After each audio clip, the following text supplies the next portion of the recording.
Thanks, everybody. Thank you. Welcome to Build. I'm your host, Ricky Camilleri. Our next guest is what's called a psychological illusionist. He's won 2 Olivier Awards, and after a sold-out off-Broadway run, Derren Brown is now bringing his bag of mind-blowing tricks to Broadway with his show, Derren Brown Secret. Please welcome Derren Brown. Let's hear it. Hey. Thank you very much. Thank you, Ricky.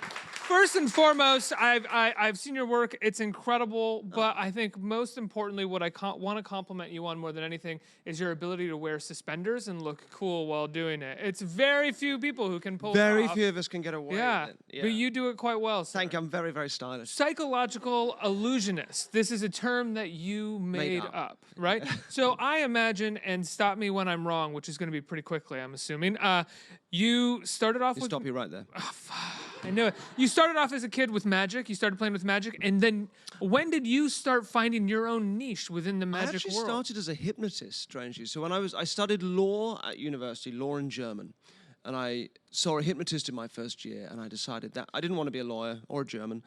So I kind of left that behind and just focused on hypnosis. And then I got into doing close-up magic. And then what really interested me was that kind of weird world where sleight of hand magic and kind of psychological techniques kind of meet. So that's really then what I do. And then I had a TV show in 2000 in the UK. I've been on TV for about 20 years back there and done these live shows. And I concentrated, as soon as they started, just on that, just on persuasion, influence, mind reading, that kind of thing. Stuff that looks psychic but isn't. And yeah, it's sort of grown from there. Stuff that looks psychic but isn't. Psychic because you're mind reading, or it seems as though you're mind reading, but what you've actually done is developed a series of techniques that allows you to sort of notice clues other people would not, right? Yeah, it's a mixture of psychological techniques and the techniques of the magician as well. It's sort of it's a blend, but the kind of the effect, the ultimate thing that I create is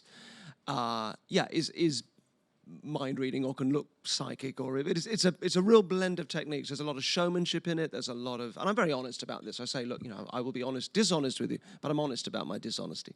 Were you always a showman, or was it really not until you discovered hypnosis and your love of doing hypnosis that you found the showman in you? Yeah, I think I was just insufferable and unpleasant as a student, and then when I started, finally had an outlet, and everybody in your life was like, oh, just thank God, insecure and horrible. You can imagine. Yeah, so once I started performing, it kind of took care of that, which I think made me slightly less repulsive to be around. How long did it take you after learning hypnosis to start performing, or at least discovering hypnosis? I bought and stole any book I could find on the subject. I'm sure now you can learn from YouTube, but this was, a long time ago, in the 20s. And I was wondering where those suspenders came from. Yes, yes, time travel regularly. So I remember by the end of my first year at university, I was putting on shows. They weren't very good shows. I could do the hypnosis, but they were kind of long, rambling shows. I didn't have any sense of how to structure anything. Did you find at that time that you could hypnotize anybody, or were there moments where you were still kind of getting your footing and having like public moments where like, I couldn't hypnotize this I had person? This one moment. I should say I don't really do hypnosis anymore. It's part of the world. But I had this one moment where I would hypnotize people and then they'd come back and I'd hypnotize them again. But to save time, if they responded well the first time, I'd say, when you come back, if I click my fingers and say sleep, you'll go straight back into the sleep state, right? And if somebody had been kind of conditioned the first time, that would work. And then a guy came to see me who I thought I'd met before and had given this instruction too. So I set him down and I went, sleep, and he went straight out, and then we did whatever it was, helping him give up smoking or something, and then afterwards we spoke, and I realized I hadn't met him before, so I hadn't given him that cue, so I made no sense that he'd responded to it, and then that made me realize in that moment it was much more about the person's ongoing experience. So my confidence in that moment, plus the fact he happened to be very suggestible, which was lucky, just made it work. He wasn't just playing along because no, there's no audience. It was just it was just the two of us. So it was that was an interesting learning moment. So now, like in terms of the show that I do, it's all about people's ongoing experience. So like when somebody comes up on stage, I know that that's a slightly baffling and bewildering experience, which makes them very open to suggestion and eager for cues, which makes them respond differently than they would in another situation. So they don't want to ruin the show, right? They don't want to be the cause of any sort of embarrassment for you. But it's not about playing along. It's not that. But I'll use anything. So yes, certainly that kind of slightly baffled thing of I nearly got in a fight once when I was walking about 3 a.m. It was in Wales. I was wearing a velvet suit. I'd been at a magic convention, so basically, kick me almost, tattooed on my head. And this guy came up and he was really aggressive, looking for a fight. And this is quite a good self-defense technique if you find yourself in this situation, is to induce bafflement, which then completely reverses this sort of intimidation dynamic. So he said, "What are you looking at?" And, in worse language than that. And I said, "The wall outside my house isn't 4 foot high." To which he responded, because now he's like, it makes sense, it's just completely out of context. Now he feels he's missed something. So he was like, "What?" And I said, "Oh, when I lived in Spain, the walls were really high, but here they're tiny." And he just sort of broke down. All this adrenaline that he had just sort of collapsed through him. And I won't say quite what he said, but it was like "Ah!" And he ended up sitting down on the road, shaking, and started offloading about this night that he'd had. His girlfriend had bottled somebody. It was horrible. So bottled somebody? Yeah. She'd been in this horrible fight, and he was just really stressful and going out looking Wales for a fight. is crazy. So it is. It's a terrifying place. So I had the idea was to induce confusion to then hypnotize him, but actually it was enough. So as a self-defense technique, have like a line of a song or something that makes sense but is out of context. If someone's running at you with a knife, it's not really going to help. But when it's that kind of intimidation game that people play and then you end up just handing over your wallet and stuff, it's work. Because if you start singing, right, they're going to leave you alone. It's like if you want to keep the seat next to you free on a train, don't put your bag there, because that's what everybody does and they know what you're doing. Pat the seat and nod and smile as people walk past. No one's going to sit there. Yeah. Now, can I ask, like, everything that you've learned about how to read people, and I don't mean that in a telepathic way or anything, I just mean in general, just psychologically studying and reading people when you meet them for the first time, is that something that you can turn off, or is that something that is just in your head all the time, always going? You just make sure not to bring it up because you want to have casual, polite, nice conversations with people? I think so. Weirdly, in real life, I kind of do the opposite. So my job is controlling things that seemingly you can't control, right? But in real life, I think the opposite is a much better way of living. There's an old Stoic philosophy, which I wrote a book on happiness called Happy. I think it's sort of available here, but a couple of years ago, and it's about Stoic philosophy. And the idea is that you are only in control of the things that you're in control of, your thoughts and your actions. That's it. If you try and control other stuff, like what other people do and what they think, how fate will work out for you, by like relentless goal setting or anything else, it doesn't work, and you'll only induce anxiety because you can't control those things. So you should only limit what you try and control to your thoughts and your actions, and it makes you move in a kind of easier accordance with fate and life. And it's slightly pitted against what is there's quite an American culture of positive thinking and self-belief. All of that's great until things don't go right, and then you've got nowhere to go other than the sense that you failed. So I think actually a sort of strategic pessimism is actually quite a helpful thing. So I kind of adhere to that more in real life. How would you describe strategic pessimism in the real world on a daily basis? To realize that as I said, you're not in control of all those things, that things so just to have that sense of it may not work out. The Stoics would always add to their kind of, their plans if things work out. Is there a Rather big than difference? if I believe in myself, I can make anything happen. Is there a big difference between existing with the phrase "it may not work out" or "it probably won't"? It probably won't. No, work it's out. just reserving that kind of, and if it doesn't work out, that'll be fine too. It's reserving that. Yeah. We get very caught up in a sense of we are responsible for our futures. If we set our goals and if we believe in ourselves enough that things will work out. You can spend your life climbing a ladder and then realize at the top you had it against the wrong wall, right? So being a little more present and living your life like now rather than constantly deferring any sort of pleasure or awards to the future, because not like that moment comes. We choose the subjects we study at school based on what we're going to do at university, based on what career we want, based on what promotion we think we're going to get, to this sort of fictitious point. I don't know when it is. I'm 48. I don't know when this moment arrives when we suddenly go, we're here.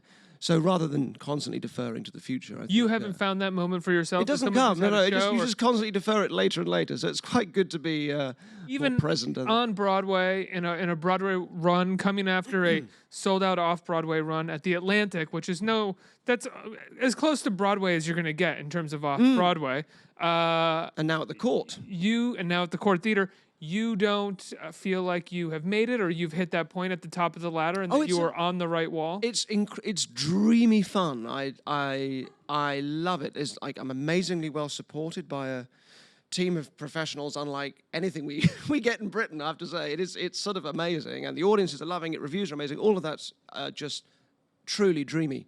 But equally, I've never had any ambition. I always just kind of think you just got to do what feels fun and rewarding, and that's kind of served me well over the years. So yeah, it's wonderful. But there was no dream to let's do this, let's get Broadway, let's conquer America or anything like that. I think that's a strange way of...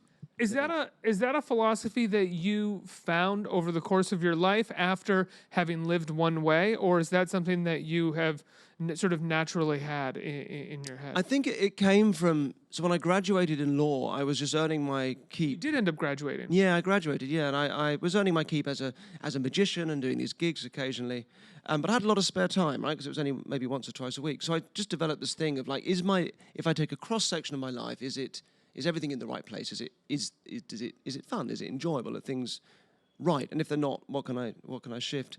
And the trouble is, you can feel like you're a bit of a kid and everyone else is a grown-up if you do that, because everybody else is much more, I don't know, business-minded and so on. But I sort of realized as I grew up, no, maybe that is a better way of thinking. Or even if you do feel a bit like a kid as you grow up, maybe that's still a better way to be. There is always this assumption that everybody else has it together more than you, or people have a plan and you don't have it. And then the closer you get to people, you realize, no, literally everybody's making it up as they go along. We see the best versions of other people, right? If you have a couple over for dinner, you see the best version of how that couple operate. People you meet, you see this veneer that they present to you. And we're constantly comparing that, which is the best of you, with this clunky, clumsy, ugly, embarrassing thing I have called my private life, and you have in your mind when you look at other people, and we all have. And we lose track of that, particularly in this age when, with Instagram and so on, we brand ourselves. I mean, we curate this version of ourselves that we present to the world. I have no idea, like, if you're growing up now and that's all you know, how do you remember that everybody has this lumbering giant that there's walking, is accompanying them behind them. Everyone has this big, heavy bag of rocks. Everybody is a disgusting, filthy human. At some level, we all are. And it's good to remember that, because also I think there are times in our life when something brings us back to that. Like, life gets tough at times, and remembering that we all have that, and that's not actually when we're most alone, which is what it feels like. I find farts do it. Really? Yeah, you're an animal. Like, you cannot control this animal thing that returns you to being this filthy, disgusting animal, no matter how much you try to sit yourself on the top. I mean, that's why everybody loves them. Yeah. At some point, you're going to fart, and everyone's going to go... Well, that's a good example. I hadn't thought of that. But yeah, certainly these are the base example. These are the things that bring us back to what we have in common. Difficult moments in life, not just farting, but I'll certainly include that. Tough times when life gets tough are the things that connect us, not the things that separate us. So ultimately, there's a room there for love and connection as opposed to just fear, I think. What was it like? This is a funny transition coming from farts, but what was it like moving the show from off-Broadway to Broadway? Amazing, God. I mean, first of all, American audiences are a very different experience to British audiences. Why is that? British audiences, of which I'm very fond, because just bottling each other the whole show. Just bottle, especially in Wales. Never go to Wales. No, there's a kind of a group response, so you kind of get this wodge of laughter or sighing or screaming or whatever the reaction to the thing I'm doing is. Whereas here you get, maybe it's a New York thing, because everyone's individuality is like turned up to 11 anyway, but there's a real sense of people narrating their ongoing experience. People going, no way, did you, all the way through it, which like we never did that. I don't know what the English equivalent would be. I was genuinely taken aback. I mean, we wouldn't do it. And it's a really lovely thing. It's lovely as a performer, because you're just like, it's like telling someone a story and they're just laughing at your story and really engaged much more, so you tell the story better, so it feeds back into the show. What has been the toughest, I don't want to call it a trick, even though it's a version of a trick in a lot of ways, right? You're mixing the idea of a trick with something else, but what has been the sort of toughest act to put together for the show? The finale is kind of like a big, fun thing. That the second half of the show is I don't really have much control over what happens. It's a little experimental.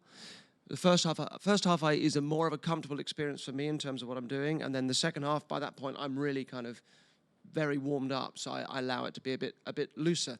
But the joy of it is that I can't, as a performer, I can't settle back. It's not like I'm just like an actor maybe who might start to settle into just repeating the show every night. There's no repetition for me. I've got to recreate it every night. So it's just sort of a joy, and the stuff that's more Would you have difficult, it any other way? No, not at all. It's as a performer, it's the most extraordinary thing because it's such a live moment. I'm basically working with the audience. My toolkit, I'm like a magician whose toolkit is the ongoing experience of the audience and the stories that they're telling themselves. And the show is about that. It's about the stories that we tell ourselves and how we live by these narratives. And they are just narratives. A magician, it took me 20 years to realize that a magician isn't just driven by a childish need to impress. I mean, they sort of are, and I am to an extent. But there's this other thing that's more grown up about magic, which took me a long time to discover, that it's a great metaphor for how we live. We live in this infinite data sources, an infinite number of things coming at us. So we have to edit and delete to make up a story, and then we mistake that story for the truth, which of course a magician's doing, right? Is doing stuff, you're editing that to form this story of the trick. But there was all this other stuff going on that we missed, and perhaps nowadays more than ever it's good to remember that. This idea of the narratives that we tell ourselves and tell other people, it's something that I've been thinking a lot about lately, which is how polluted those narratives are by the sort of construct of the narrative of the movie or of the book, like this sort of how a story is supposed to go is now sometimes, whether we want to or not, the story that we think our lives should be leading. While at the same time, that's just impossible. Nobody gets the same kind of comeuppance. Nobody gets the same sort of reward that people in movies. Well, we can change books character. That's a big thing. Like characters in those things, books and movies, they don't change. They don't really ever properly change character. We can take big side. They grow, movements. but that's about it. They grow in a particular direction, so we can do that. We can change direction, which is one big difference. And then closure doesn't come on its own. You know, Closure doesn't come until you die. But it doesn't come. That's a big difference, though, isn't it? Like if you read a book or watch a movie, that end scene makes sense of everything that happened before. Exactly. This doesn't happen in life, so we have to find it. But weirdly, that last chapter of life normally is when we're deprived of. Everyone else is making the story for us, our doctors and our loved ones and so on. They're making the decisions, and we start to become a cameo often in our own story. And really, that's the one time we should be, like in a book or a movie, finding closure and finding what those things are and taking some authorship. It doesn't come naturally. There's some, I think there's an unhealthy expectation for consistent closure in our lives because of our exposure to, I mean, I love literature and I love movies, I love storytelling, but I think there is an unhealthy expectation for that because as you get older, or as I've gotten older, I've realized one of the greatest moments in life is when you realize that, like, oh, that shit that you thought that you had gotten through before is still in you. You're still alive. Like, you're still going. Yeah. You know, none of it really ever ends. I think this is the thing of, how old are you? If you don't mind me asking? 35. 35. Okay, you look a lot older. I think there's a... You look like Luke Evans, he said backstage. I did mistake you for Luke Evans in a picture. I think there's a thing that happens in the second half of life. Not a lot of Luke Evans fans in the audience? No, it didn't really land.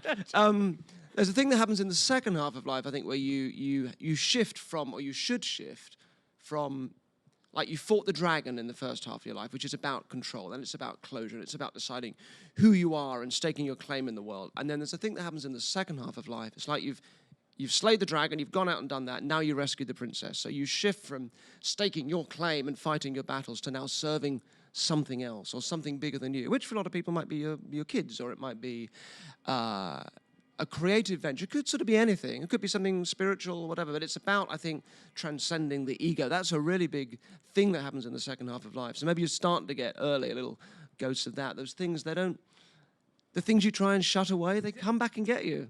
But there's something good about that, too, I think. As frustrating as that can be, you realize they're a life's reminder. open-ended. You realize it's all open-ended. There's all this other stuff, and closure is a bit of an illusion. That's a kind of illusion of control. And reducing things to a narrative, reducing stuff to a story. And if the show is about anything other than a bunch of hopefully mind-blowing tricks, it's about reminding us that narratives are just narratives. And all this stuff about own your story, it's great, but it's still just a story. Yes. And we have to remember that. Did you, prior to discovering hypnosis and discovering, for lack of a better word, magic, have issues with control? I think I got into it because control was important to me. As an insecure student, I was not exactly bullied, but I was certainly picked on at school. and all the kind of intimidating older kids actually end up being the sort of extrovert types that tend to respond very well to hypnosis. So I think something in me, that was a very appealing thing in me at some level, that I could get some sort of control over those people. Absolute that intimidated control. me. Yeah, definitely. I think hopefully I've grown out of that, but at the time, definitely, yeah. Did you ever end up hypnotizing any of those bullies? Did you ever go back to I didn't go back primary and find school them. No. No, I should have done. But act like a chicken for a while? Yeah. I know you don't do that. Sorry. oh, I'm not against it. Have you ever, I mean, this is the thing that, I think hypnotists are, which you don't necessarily, as you said, practice too much hypnosis anymore, get asked a lot, but have you ever had an incident on stage where someone admitted something or did something that they, upon waking up, were told what they did or said and were very regretful? No, I don't. I think it depends how you approach it. I never approached it to make people look stupid. In this show, every night though, there are the most extraordinary revelations from members in the audience. I warn people in the end of the first half not to come back for the second if they're having an affair or anything that they don't want the person with them to know about, because stuff comes out, stuff gets revealed, and it's not hypnosis, but it's. It is, but that totally screws them if they don't come back. Exactly. Right? There's a real double bind there. There's going to be some guys like, no, sorry, honey, we can't stay for the second half of the show. Are you having an affair? No. I got to go. We can't stay. Yeah, I quite enjoy that. Do you hang in the back and watch them leave during intermission? No, but I should do. There's a real thing in intermissions that happen at the show here that boyfriends feel they have to explain to their girlfriends how it's all done. There's some weird alpha male thing that comes out. The guy, it's like it's his job to explain to his woman. It's a really strange thing that happens. It never seems to happen the other way around, but I hear it sometimes. It was so strange. Are they ever right? No, not really. It's not at all. No, it's just a weird mansplaining thing that happens. Ooh. Do you have mansplaining here? We Yes, have that in it. yes, Yeah, of course. Yeah. Sort of strange, desperate urge to... Yeah, to sort of... I'm on top of this. He thinks he's showing me tricks, but I'm on top of it, honey. Don't worry. Yeah. It is odd. If I ever catch myself doing that, I'm immediately embarrassed. It's a sad thing. You've always got the farting to go back to. Exactly. So bring it back to... She gives me a weird look. I fart. We're happy. No. A few questions from the audience. Who has a question? Right here. Hi. When you go on tour, what is your favorite city to perform in? Oh, wow. Okay, that's a good one. Well, I haven't toured in the US yet, so I can't tell you that here because I don't know. I'm loving New York hugely. I find in England it's the kind of bright university cities, Bristol, Edinburgh in Scotland, and Dublin's another one that are sort of like lively, bright cities because it's sort of an intelligent show, so I think it particularly pays off with those sort of cities. But I've yet to discover them here. It's going to be. Hopefully, I'll come back and tour with the show, and that'll be amazing. Just seeing how audiences sort of differ from place to place. So yeah, yet to discover it in this country, but Edinburgh, Bristol. No, I don't suppose you know. I could be making up names, but but they're lovely. They're great places. Awesome. Thank you very much. One more question right here. Hi. Hi. Hello. Hi. I'm just wondering, specifically in terms of the push, how do you make sure that your experiments are ethical? That's a really good question. All right, so I have some shows on Netflix that are more like this. So the TV stuff I do in England is quite different from the stage shows now. They're like big Truman Show style psychological experiments. And in the push, typically there's somebody going through it who doesn't know that they're part of the show, and it's to see whether through social compliance you can persuade somebody to commit murder. And at the end of it, without giving away what happens at the end, but they have this, they're being told to push someone off a roof. So it's a very good question. Thank you. Any other questions? So there's a huge amount that goes on. I realize we've only got a couple of minutes left, but there's a huge amount that goes on. And I imagine this is influenced by the social compliance experiments are done. Yes. The original who did the Milgram and so on. Yeah, At absolutely. Stanford prison as well as the electric. Yeah. So there's two things. There's always a good reason for doing it, and it's always making sure the person's journey for them themselves is a positive one, even if it's very dark to get there. So there's another show I did called Apocalypse, where we literally ended the world for somebody, staged a whole apocalyptic thing, and he wakes up in a world of zombies and has to find his way home. There's another show called Sacrifice, which is the latest one on Netflix, which is getting a essentially quite racist, very right-wing guy to lay down his life for a Mexican illegal immigrant. So they're often dark journeys, but It's about making sure the person, or even though they don't know they're being vetted, is very carefully vetted to make sure they're psychologically robust for it. Then the actual writing of the show, the process they're going through is very well handled. And there's lots of independent psychologists and people involved with me to make sure of that, so we have an independent voice. And then afterwards, what they take from it is very positive, and they will all tell you it's the best thing that they've done. So, like, for example, if you've pushed someone off a building, that your experience of that is, okay, that was a safe situation. I didn't know it at the time, but if I find myself in a situation where there's this kind of compliance going on, I'm not going to fall for it in real life. So although when we watch it, it seems like this dark, quite reckless journey, it never is. There's a huge amount of care. I only do like one of these things a year, and it takes like 8 months to make them. So there's a huge amount of work to make sure that it's a very positive thing for the person. Even if when you watch it, it feels dark and reckless, it never is. A great question. When did you... A really long answer. You said you discovered hypnosis, which was really the beginning of this for you, and that was, I imagine, when you were 19. You said it was first year of university when you were studying law. When did you start incorporating psychology and discovering people like Stanley Milgram and compliance experiments and stuff like that? I think they're just fascinating. I think it all happened to me as I just delved deeper. We're never not going to be interesting, and interesting to ourselves. I mean, this show it's not about me. I'm probably unusual in the world of magic and magicians, if you want to call me that it's not a show about me. It's a show about the audience. And I think we're constantly interesting to ourselves. So these sorts of experiments, the Milgram experiment you're talking about was a similar thing. It was people being asked to electrocute someone in the next room as what they thought was part of a psychological experiment. There's not really anyone in the next room, but they think they've killed the person if they go far enough. Right, and when you do it, screaming and stuff like that, and the doctor... What percentage of people will do that? Will keep upping the voltage just because a guy in a white coat is telling them to? Amazingly, it's over 50% of people will do it because an authority figure is saying influence. Not influenced, but inspired by. I mean, most of this was happening. They were doing these experiments in post-war America, right? So it was like inspired by Nazi Germany and how far people would go. And Milgram's grandparents or parents, even I think, have been part of that. Yeah. Were survivors, right? Yeah, absolutely. Yeah. Why do you think it is that you focus so much on the audience and not yourself as a musician? I'm not that interesting. I'm not interesting, and there's only so much you want to see a guy going, "Hey, look at me! Look how clever I am." So with the TV shows, that's why I realize, like, if you can do anything, if you're a magician, that's not interesting. So these are real people going through real things. I'm kind of behind the scenes. I've taken the thinking behind magic and put it in a new kind of place, putting people through this kind of these experiments. So that's my way of stepping out of it and preserving the drama. With the stage shows, there's still a certain amount of look at me because I'm the guy on the stage. So the least I can do is get past that as quickly as possible and make it about you in the audience, or you.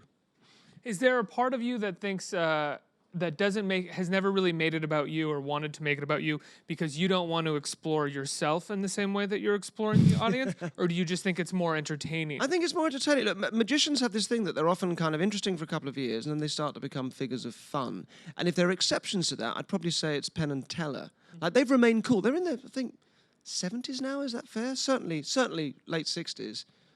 But they're still kind of cool and interesting because it's never been about them. It's always been, their agenda isn't, hey, look at us. Really, it isn't. It's about something else that they're kind of, making a point about. And I think that it really helps. How interesting, is a guy going, look how great I am. It's interesting for a bit. It can be really compelling for a bit, but only for a bit. The show, Secret, is on Broadway at the Court Theater. It's been a pleasure talking to you. Thank you so much for being here. So lovely to do this. Thank you very much. Derren Brown, everybody. Let's hear it. Thank you.